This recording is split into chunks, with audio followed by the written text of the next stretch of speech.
പാലക്കാട് അട്ടപ്പാടി ഗൂളിക്കടവിൽ ഓട്ടോറിക്ഷയ്ക്ക് മേൽ മരം വീണ് പരിക്കേറ്റ യുവാവ് മരിച്ചു. ഒമല സ്വദേശി ഫൈസലാണ് മരിച്ചത്. വെന്റിലേറ്റർ സൗകര്യമില്ലാത്ത ആംബുലൻസ് ലഭിക്കാത്തതിനെ തുടർന്ന് ഫൈസലിനെ വിദഗ്ധ ചികിത്സയുള്ള ആശുപത്രിയിലേക്ക് മാറ്റാൻ 3 മണിക്കൂർ വൈകിയിരുന്നു. നിഖിൽ പ്രമേഷ് വിവരങ്ങൾ നൽകും പാലക്കാട്ട് നിന്ന്.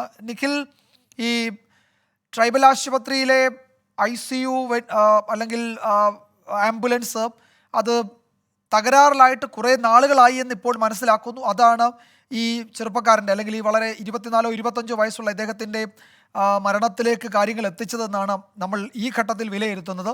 എന്തൊക്കെയാണ് വിവരങ്ങൾ? വിശദാംശങ്ങൾ കൂടുതൽ ലഭ്യമായിട്ടുണ്ടോ? വിജയകുമാർ, ഇന്ന് ഉച്ചയ്ക്ക് 3:10 കൂടിയാണ് ഗൂളിക്കടവിൽ വെച്ച് ഓട്ടോറിക്ഷയിൽ യാത്ര ചെയ്യേ ഫൈസൽ എന്ന 25-കാരൻ ഈ ഓട്ടോയ്ക്ക് മുകളിലേക്ക് ഒരു മരം കടപുഴകി വീഴുകയും ഗുരുതരമായി ഫൈസലിനെ പരിക്കേൽക്കുകയും ചെയ്തത്. തൊട്ടടുത്ത ആശുപത്രി എന്നുള്ള നിലയ്ക്ക് കോട്ടത്തറ ട്രൈബൽ സ്പെഷ്യാലിറ്റി ആശുപത്രിയിലേക്ക് ഫൈസലിനെ എത്തിക്കുകയായിരുന്നു. എന്നാൽ അവിടെ മതിയായ ചികിത്സ നൽകാൻ കഴിയാത്ത സാഹചര്യത്തിൽ പെരിന്തൽമണ്ണയിലേക്കോ തൃശ്ശൂരിലേക്കോ കൊണ്ടുപോകാൻ ഡോക്ടർമാർ നിർദ്ദേശിക്കുകയായിരുന്നു. ഇതേ തുടർന്ന് ആംബുലൻസ് അന്വേഷിച്ചപ്പോഴാണ് അവിടെ വെന്റിലേറ്റർ സൗകര്യമുള്ള ആംബുലൻസ് ഇല്ല എന്ന് തിരിച്ചറിയുന്നത്. തുടർന്ന് മണ്ണാർക്കാട് ഒറ്റപ്പാലത്ത് നിന്ന് ഈ വെന്റിലേറ്റർ സൗകര്യമുള്ള ആംബുലൻസ് എത്തിച്ചാണ് പെരിന്തൽമണ്ണയിലേക്ക് ഫൈസലിനെ കൊണ്ടുപോയത്. യാത്രാ മധ്യേ ഫൈസൽ മരിക്കുകയായിരുന്നു.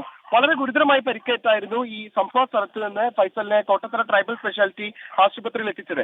ഈ ആംബുലൻസ് എത്താൻ വൈകിയ സമയം ഏതാണ്ട് 3 മണിക്കൂറോളം സമയം ആശുപത്രിയിൽ ഈ യുവാവിന് ചികിത്സ നൽകാൻ കഴിയാതെ ഡോക്ടർമാർ നിസ്സഹായരായി കാത്തിരിക്കുകയായിരുന്നു. ഇത് ഈ അട്ടപ്പാടി മേഖലയിലെ ആരോഗ്യ മേഖലയിലെ പരിമിതികളെയാണ് ചൂണ്ടിക്കാണിക്കുന്നത്. കാരണം ഇത്രയധികം നാളുകളായിട്ടും ഒരു വെന്റിലേറ്റർ സൗകര്യമുള്ള ആംബുലൻസ് അവിടെ ലഭ്യമായിരുന്നില്ല എന്നുള്ളത് വളരെയധികം പ്രതിഷേധാർഹമാണ്. അത്തരത്തിലുള്ള പ്രതിഷേധം തന്നെയാണ് ഫൈസലിന്റെ ബന്ധുക്കളുടെ ഭാഗത്തു നിന്ന് ഉണ്ടാവുന്നതും. ഇത് ഈ ആംബുലൻസ് അവിടെ ലഭ്യമാവാത്തതാണോ അതോ ട്രൈബൽ ആശുപത്രിയിൽ ഉണ്ടായിരുന്ന ആംബുലൻസ് തകരാറിലായതിനെ തുടർന്ന് അത് ഉപയോഗിക്കാൻ കഴിയാത്തതാണോ? എന്താണ് യഥാർത്ഥത്തിൽ സംഭവിച്ചത് അവിടെ? സത്യത്തിൽ കോട്ടത്തറ ട്രൈബൽ സ്പെഷ്യാലിറ്റി ആശുപത്രിക്ക് കീഴിൽ ഈ വെന്റിലേറ്റർ സൗകര്യമുള്ള ആംബുലൻസ് ലഭ്യമാണ്. പക്ഷേ ഈ രോഗിക്ക് ആവശ്യം വന്ന സമയത്ത്, അതായത് ഫൈസലിനെ കൊണ്ടുപോകാൻ ആംബുലൻസ് ആവശ്യമായ സമയത്ത് ആംബുലൻസ് അവിടെ ലഭ്യമായിരുന്നില്ല. അതിന് എന്താണ് കാരണം എന്നുള്ളത് ആശുപത്രി അധികൃതർ വ്യക്തമാക്കേണ്ടതാണ്. അത് ഇതുവരെ നമുക്ക് ലഭ്യമായിട്ടില്ല. എന്തായാലും ആ സമയത്ത് ആംബുലൻസ് ലഭ്യമായിരുന്നില്ല. അതുകൊണ്ട് തന്നെ ഒറ്റപ്പാലത്ത് നിന്ന് എത്തിക്കേണ്ടി വന്നു. അതുകൊണ്ടാണ് ഇത്രയധികം സമയം കാത്തിരിക്കേണ്ടി വന്നത്.